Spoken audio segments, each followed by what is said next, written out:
কি রে রনি, তোরে না বলছি তুই তোর দাদির রুমের আশেপাশে দিয়েও যাবি না? আমার কথা কি তোর কানে যায় না? নাকি যাওয়ার ব্যবস্থা করতে হইব? আচ্ছা মা, আমি একটা জিনিস বুঝি না। আমি দাদির কাছে গেলে তুমি এরকম ব্যবহার করো কেন? তোমার সমস্যাটা কোথায় আমার তুমি বলবা? শুধু সমস্যা না, অনেক সমস্যা আছে। তুই দেখতে পাস না তোর দাদি যে একটা নোংরা পরিবেশে থাকে? রুম থেকে সারাক্ষণ বিশ্রী গন্ধ আসে। তোর নাকি কি গন্ধ লাগে না? শুধু লাগে না, দাদির রুম থেকে বাজে গন্ধ আসে তো মাঝে মাঝে খুব খারাপও লাগে, কিন্তু কিছু করার নাই। আমি আর একটু বড় হই, দেখবা দাদির সব কিছুই কীভাবে চকচকে থাকে। তখন শুধু রুম থেকে ঘ্রাণ আসবে, গন্ধ আসবে না। তুই তোর দাদির ঘর পরিষ্কার করবি? সত্যি করে বল, তোরা এই কথা কে শিখাইয়া দিছে? আমি অনেক কিছু দেখতে পাই, অনেক কিছু বুঝতে পারি, কিন্তু তোমারে শুধু বুঝাইতিয়া বলতে পারি না। আমার মতো তুমিও যদি কিছু বোঝার চেষ্টা করতা তাহলে আমার দাদি খুব ভালো থাকতো, সারাক্ষণ চোখের পানি ফেলতো না। তোর দাদির সেবা যত্ন করার জন্য আমি এই বাড়িতে আসি নাই। তোর যদি মন চায় তুই তোর দাদির কাছে সারাক্ষণ শুয়ে বসে থাক, আমি তোর কিচ্ছু বলবো না। কোনো ব্যাপার না, তুমি কোনো দিন অসুস্থ হয়ে গেলে তোমার ঘরের আশেপাশে দিয়া আমি যাব না। আর তখন যদি আমার বউ থাকে, আমার বউকেও যাইতে দিব না, কথাটা মনে রাখিও। বৌদি, তুমি নাকি আমারে খোঁজ করছিলা? কি কারণে ডাকছ? আগে আমারে বলো, আমার আবার তারা আছে।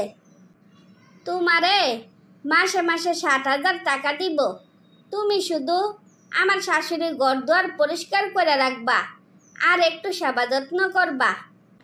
সেবা যত্ন করতে আমার কোনো অসুবিধা নাই, কিন্তু তোমার শাশুড়ির ঘর দুয়ার আমি পরিষ্কার করতে পারবো না। দরকার হইলে এই রুমটা ওনারে পাল্টাইয়া দাও। ওনার মেয়ে সবসময় এই রুমে থাকতো, উনি এই রুম ছাইরা কোনোখানে যাইব না। মেয়ের স্মৃতি নিয়া উনি এখনো বেঁচে আছেন। যেভাবে হোক এই রুমটা পরিষ্কার করতে হইব। তুমি যদি আমার সাথে থাকো তাহলে আমি ওনার ঘর দুয়ার মুচ্ছা পরিষ্কার করে দিব। আর তুমি যদি আমার সাথে না থাকো তাহলে আমার পক্ষে এই ঘর পরিষ্কার করা সম্ভব না। কারণ তোমাকে বুঝতে হবে পরিচ্ছন্নতার মানে কি। ঠিক আছে, আমি তোমার সাথে কাজ করব। আর আমার শ্বশুর যে রুমে থাকতো মাকে আপাতত ওই রুমে রাখবো। সব কাজ আমি একলা করতে পারবো। তো আসল কথাটা বলো, তুমি হঠাৎ এভাবে বদলাইলা কিভাবে? তোমার যে অহংকার, তোমার তো এভাবে বদলানোর কোনো কারণ দেখতেছি না। কি হয়েছে তোমার? সত্যি করে বলো তো। আমার ছেলে বয়সে অনেক ছোট হলেও কালকে আমার একটা অনেক বড় কথা বলছে, যার কারণে আজ আমি বদলাইতে বাধ্য হয়েছি। আমি বুঝতে পারছি বয়স হইয়া গেলে বা অসুস্থ হইয়া গেলে আপনজনেরা তার পাশে থাকতে হয়। ঠিক আছে, তোমার কথা শুনে আমি অনেক খুশি হয়েছি। যা যা করা লাগে আমি সব করে দিব। আর আমি যখন থাকবো না তখন তুমি একটু খোঁজখবর রাখিও, তাইলে হইব।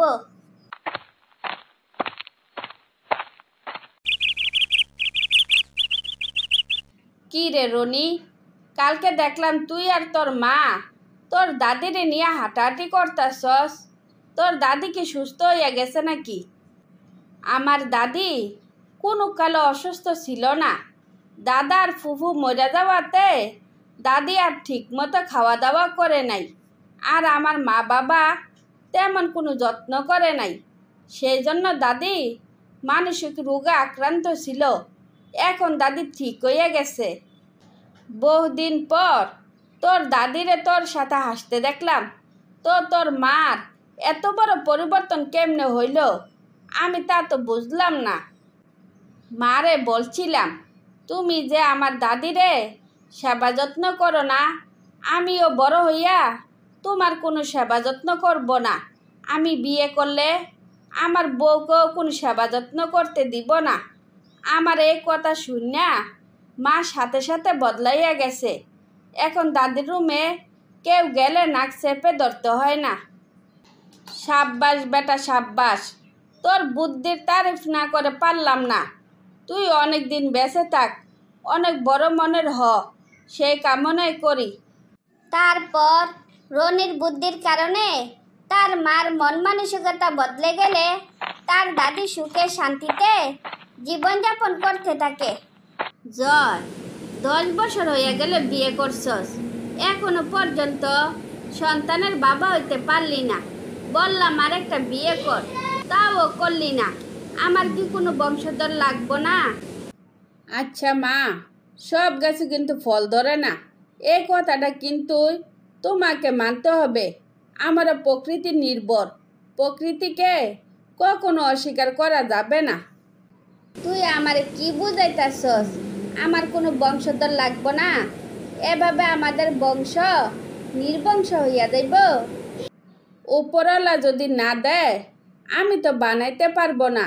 আর এই বংশের জন্য আমি আমার বউকে কষ্ট দিতে পারবো না, কারণ ওরা আমি আমার নিজের চাইতেও বেশি ভালোবাসি। মাঝখান থেকে আমি একটা কথা বলি, বউকেও ছাড়া লাগবো না, বংশধর নির্বংশ হওয়া লাগবো না। এই, আমরা মা ছেলে কথা বলতে আসি, এখানে নাক না গলাইলে হয় না।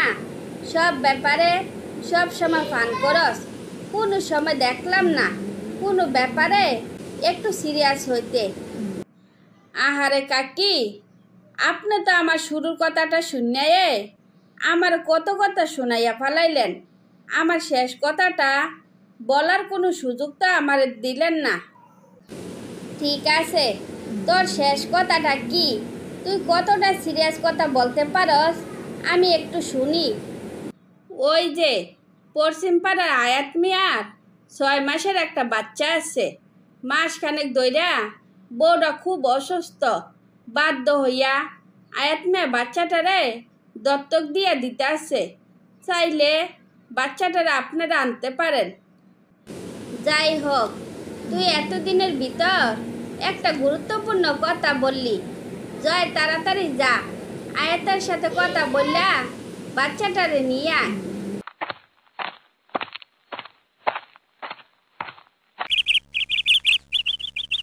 কি রে বাগিনা, বউ বাচ্চা নিয়া তো খুব ভালোই আসস। মামার তো কোনো খোঁজ খবরে রাখস না। তোর দিনকাল কেমন কাটতাছে? না মামা, আমি অতটা ভালো নাই। বাচ্চাটা আনার পর আমার বউ সম্পূর্ণ সুস্থ ছিল, হাসি খুশি একটা সংসার ছিল, কত ভালো ছিলাম আমরা। আমরা তো তাই দেখতাছি এবং শুনতাছি।